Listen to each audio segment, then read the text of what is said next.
Being a combat veteran and trying to get help while trying to maintain a family with a full-time job was really difficult in the beginning. So we're kind of lost, and that's where I was at. I was lost. There had been a handful, or I'd say maybe 1 or 2 suicide attempts I had tried earlier. I was very withdrawn. The anger issues were even worse. I was having nightmares from some of the experiences I had had. I began to feel myself going into this bubble. At the time I thought it was solitude, but I was creating more and more isolation. Realizing that I had to make a serious change. I served my country for 33 years, and as a non-commissioned officer, I departed as a command sergeant major, the highest level of enlisted rank that you could achieve. But 2 months after I was officially retired, one of my children, daughter of a twin, committed suicide. Here I was able to take care of all these troops, thousands and thousands of troops, and I couldn't fix a family of 5. I was sitting down eating chow with one of my fellow Marines, Patrick Kenny. They needed a Humvee driver to go out. We flipped a coin to see who was going to drive the truck, and he drove. And not even 4 or 5 minutes after we left the wire, there's just this massive, just huge explosion, dust knocked off the walls, and everybody stopped, and then you can hear the radios going off, and before you know it, there's 4 KIA, which is killed in action. So, and I knew all 6 Marines that were on that truck. They're all your closest brothers. You know, we've lived together, trained together at boot camp. Kenny was dead, and just thinking that could have been me, that describes about maybe 16 minutes in Iraq. So at the age of, I think, 21, I think I was. When I came home, I just felt like I was behind bars. That was the root of my drinking, the root of my detachment, Survivor's Guild, my divorce. I was going through the VA, I was doing the checklists, getting my disability for my injuries I sustained and the PTSD and the traumatic brain injury, and I was doing all that, and they were giving me the pills. I just felt like a zombie, and it wasn't helping at all. And knowing that I have more potential inside me, because when I was 19 years old, I led 30-year-old men with kids in combat. How come I can't walk at Walmart and not be pissed off at somebody? Where's the disconnect here? I either handled things 1 or 2 ways: anger, outbursts, or I would go hide in a corner and eat pills or drink myself to death. Very dark spot. I think he's managed more of our restaurants than any person that I know, and also gotten fired from more of them. He needed more direction in his life, so he joined the military. He kind of hit rock bottom, and it got to that point again to where, Mark, I love you like a son, but I can't watch you do this to yourself. So either you're going to go get some help, or you're going to be unemployed, and likely you'll probably end up dying, because I don't think there's anyone around to pick you up anymore. Well, I have a mild case of PTSD and anxiety. So being around large groups, I have a really severe problem with that. I wasn't dealing well with my experiences in Iraq at all. I was really closed off. I mean, I was going to the vet center and doing my appointments and stuff, but as far as social interaction and things like that, it just wasn't happening anymore. I was pretty locked down. A lot of anger, a lot of drinking. I was having difficulty with the kids. They didn't want to listen to me, and it was hard. So we all suffer from some form of post-traumatic stress. Except when you look at the veteran population, those who have served, they sacrificed something to go away and then come back. And now as they deal with these traumas that they've had, we want to be able to help them see their way back to being that warrior and fight. Nobody talks about post-traumatic growth at the same level that we talk about post-traumatic stress. And so that's what post-traumatic growth achieves, is taking that trauma and allowing you to be able to grow from it as opposed to suffering from it. And now I'm finding my way, thanks to the Big Red Barn and all my vets. It's been great. I love it out here. Well, I tell just about everybody I can about the Big Red Barn.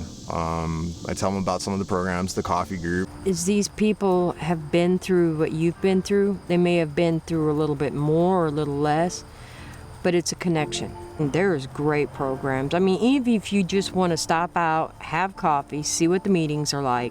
When I finally got onto a schedule where I could consistently come to the coffee group, I was so happy, and it helped a lot. The yoga, the Tai Chi, the equine therapy.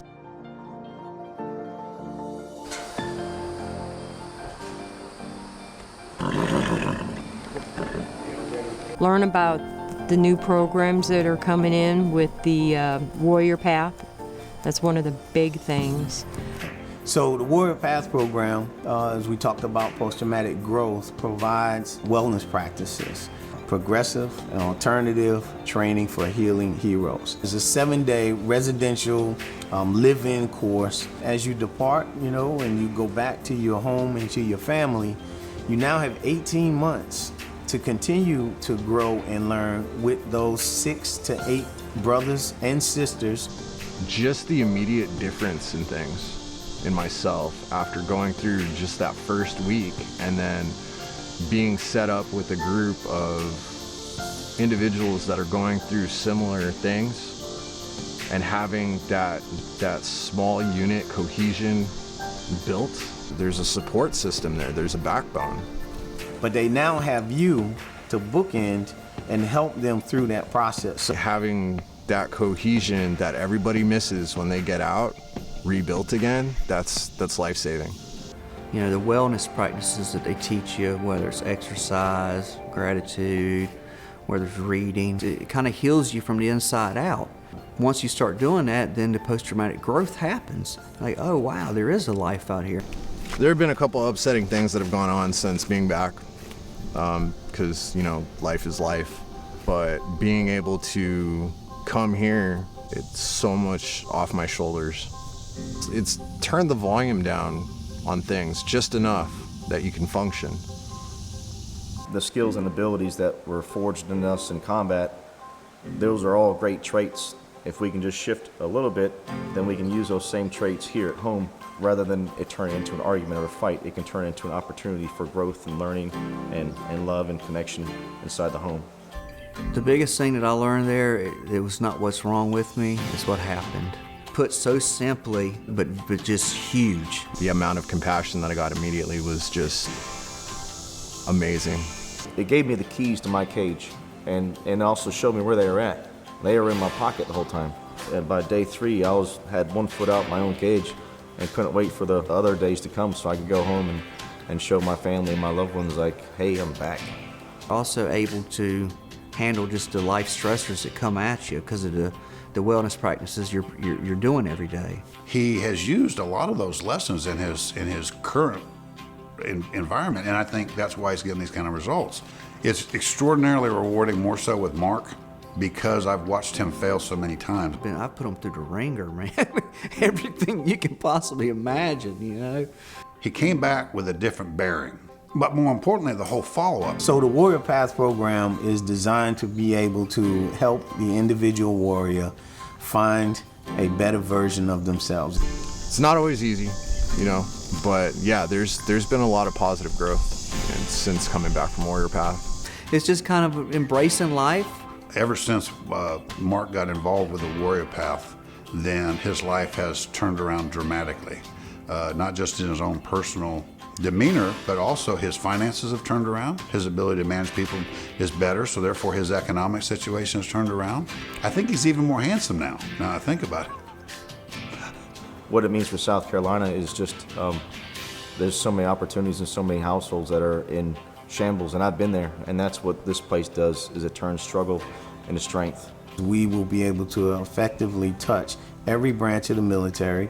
There is no greater effort and interest and 100% working toward everything helping the veterans. I'm really excited about being part of the Warrior Path program and of course the larger picture, the Big Red Barn. Veterans like myself no longer have to live like a diminished version of themselves. They can find the keys that they need to unlock their own cage, and they can find them right here at the Big Red Barn Retreat. Walking their path with the Warrior Path, it's a lifesaver and a game changer. Warrior Path is definitely one of those things that when a veteran's struggling and wants to make that change in themselves essentially changed my life. It saved mine. If you feel like you're struggling just a little bit, you know, we're here to help. And they help me, and I know we can help you. Oh, it's been amazing. Absolutely amazing. Like, I smile again.